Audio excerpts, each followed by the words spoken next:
भाई मिश्रा जी,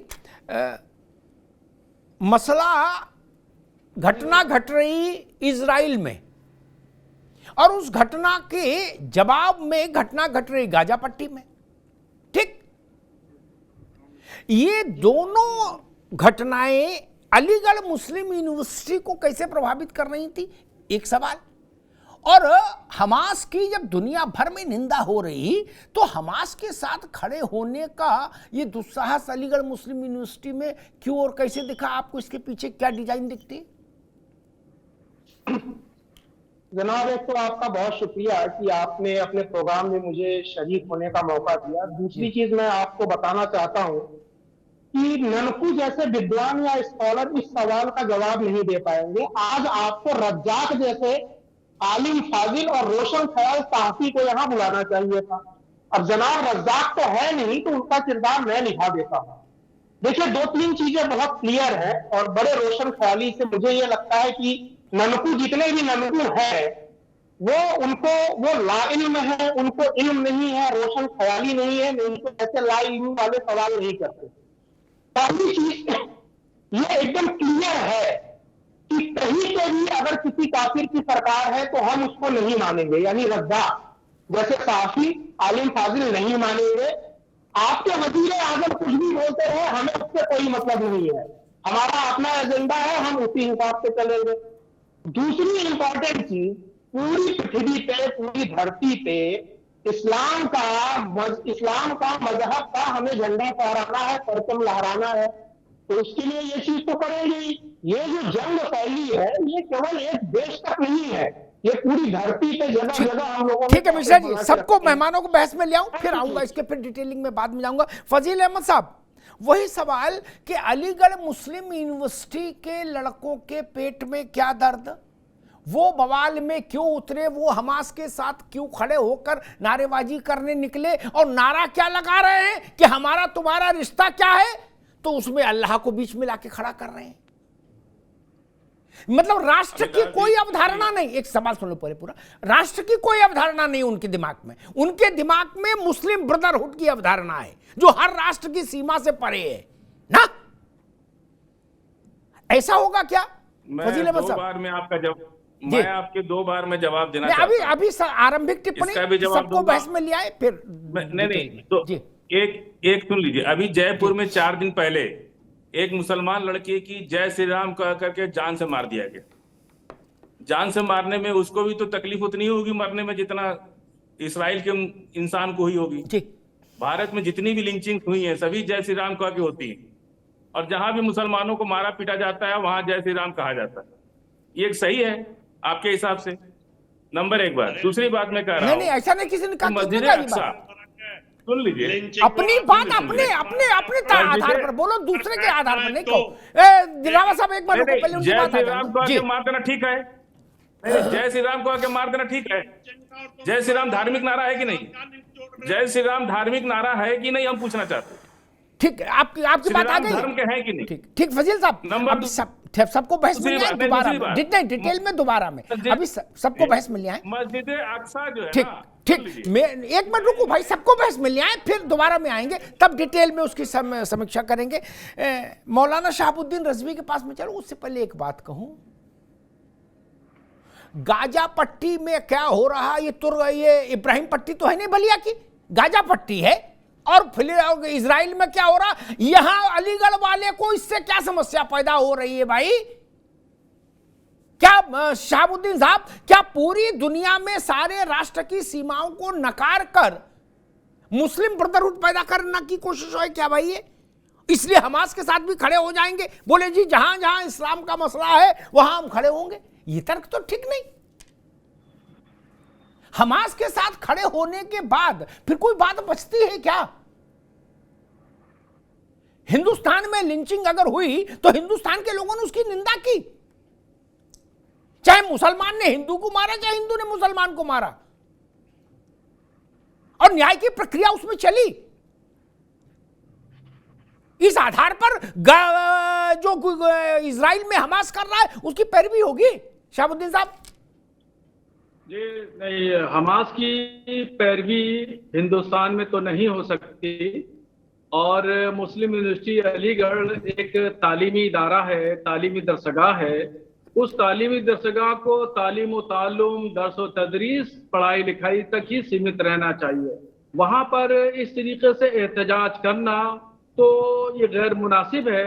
हाँ, मस्जिद अक्सा जो कि बैतुल मुक़द्दस क़िबले अव्वल है मुसलमानों का, तो उसके साथ में पूरी दुनिया के मुसलमानों की हमदर्दी जरूर है और वहां से मोहब्बत और अकीदत जरूर है।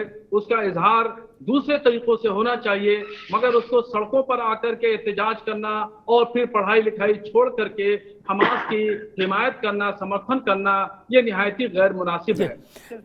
मौलाना साहब, मसला ये भी है कि भारत सरकार के टैक्स के पैसे, भारत के लोगों के टैक्स के पैसे से अलीगढ़ मुस्लिम यूनिवर्सिटी में बिजली जल रही है, पानी जा रहा है, मास्टरों की तनख्वाह जा रही है। ठीक, वहां पढ़ाई के छोड़कर ये काम होगा क्या?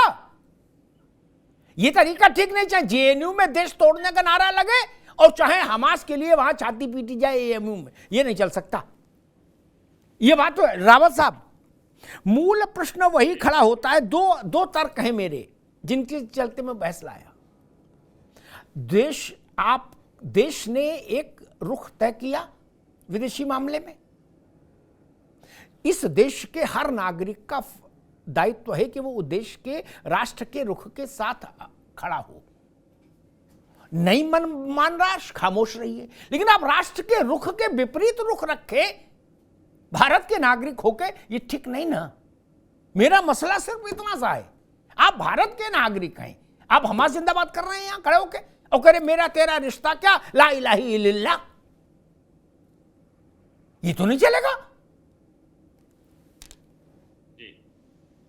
अमिताभ जी, समस्या यह है कि इस्लाम के अंदर देश को कोई तवज्जो नहीं है, देश कोई मायने नहीं रखता इनके लिए, क्योंकि इस्लाम जब बना था उस समय कबीले थे, कबीले में रहने वाले व्यक्तियों के हिसाब से जो उन्होंने नियम तय कर दिए शरिया के अंदर, उसी प्रकार से वो लोग चल रहे हैं।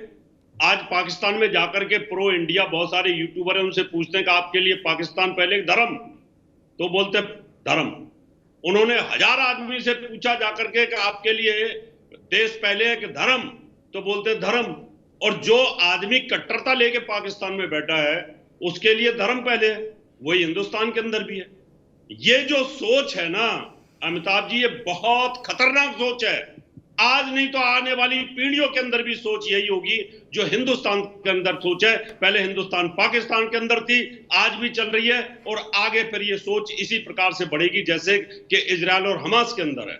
यानी उनको अपना धर्म पहले देखना है, चाहे वो अलीगढ़ मुस्लिम यूनिवर्सिटी में, चाहे जेएनयू में है, और चाहे यहाँ राजनीतिक विश्लेषक बैठे हैं फाजिल अहमद साहब, उनके लिए भी वही सोच है। चेंज होने वाले नहीं है, क्योंकि धर्म से दूर जा नहीं सकते, और जब धर्म से दूर नहीं जा सकते देश के साथ क्या करेंगे? अगर देश के प्रधानमंत्री ने डिसीजन ले लिया तो फाजिल अहमद साहब को कहना चाहिए कि हम देश के साथ हैं, लेकिन नहीं बोल सकते। ये बोलेंगे हम धर्म के साथ हैं। ये कि इनकी जो सोच और पढ़ाई लिखाई और जो संस्कार हैं वो गलत हैं। जी ठीक बात।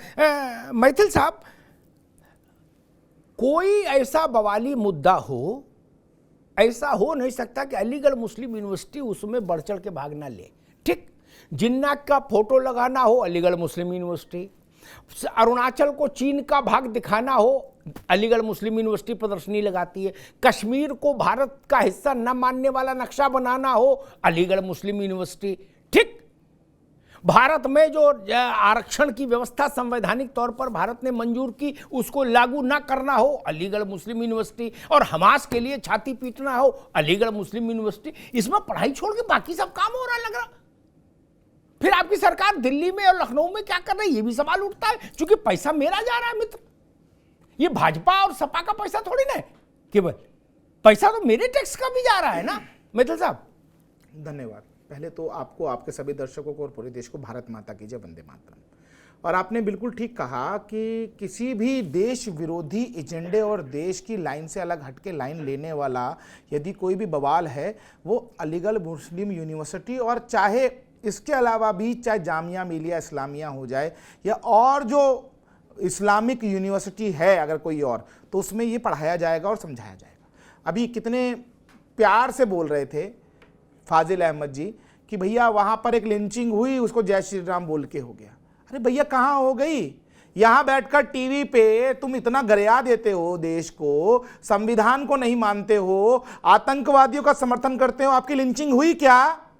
नहीं हुई ना। और ये तो वही अलीगढ़ मुस्लिम यूनिवर्सिटी है ना अमिताभ जी, जहां पर एक स्टूडेंट सिमी के ऊपर भी आपके डॉक्टरेट के लिए वो क्या कहते हैं उसको पढ़ाई कर रहा था, और सिमी को बनाने वाले भी यहां पर से ही स्टूडेंट थे। तो किसी भी देश विरोधी काम में यदि कहीं पे पाया जाएगा आपको, तो वो यही यूनिवर्सिटी पाई जाएगी। और आपने कहा कि भारतीय जनता पार्टी की सरकार ने, चाहे वो केंद्र में है और चाहे स्टेट में है, क्या कार्य किया।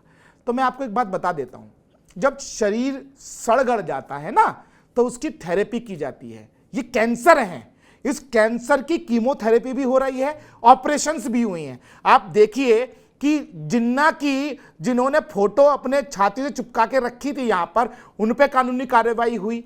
उसके अलावा लगातार उत्तर प्रदेश पुलिस समयबद्ध तरीके से वहां पर सफाई भी करती है, कटाई छटाई भी करती है और इनको लाल भी करती है। क्यों?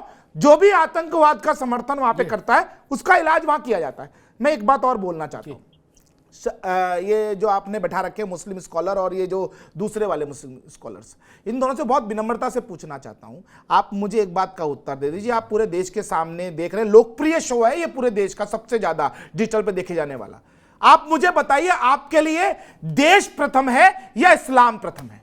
आज आप ये बता दीजिए। बात तो बाद में होगी, क्योंकि यहां जो आपने दो बैठा रखे हैं ना, आज ये तय होना चाहिए कि ये आतंकी तो नहीं है, कहीं ये उस हमास के फमास तो नहीं है। इन लोगों के मुंह से भी मैं सुनना चाहता हूं, ये वंदे मातरम का विरोध करते हैं, ये राष्ट्रगान का विरोध करते हैं। ये वही मानसिकता है अमिताभ जी जो आज हमास का समर्थन करने वाले वो चिल्ला रहे थे ना, तेरा मेरा रिश्ता क्या, ला इलाहा इल्लल्लाह। और जो समर्थन कर रहे थे आतंकवादियों का, जिन्होंने बर्बरता से वहां पर महिलाओं को काटा, निर्वस्त्र किया और उनके जो मैं कहूं मरे हुए अंग थे, उन अंगों का भी विभत्स रूप से अपमान किया।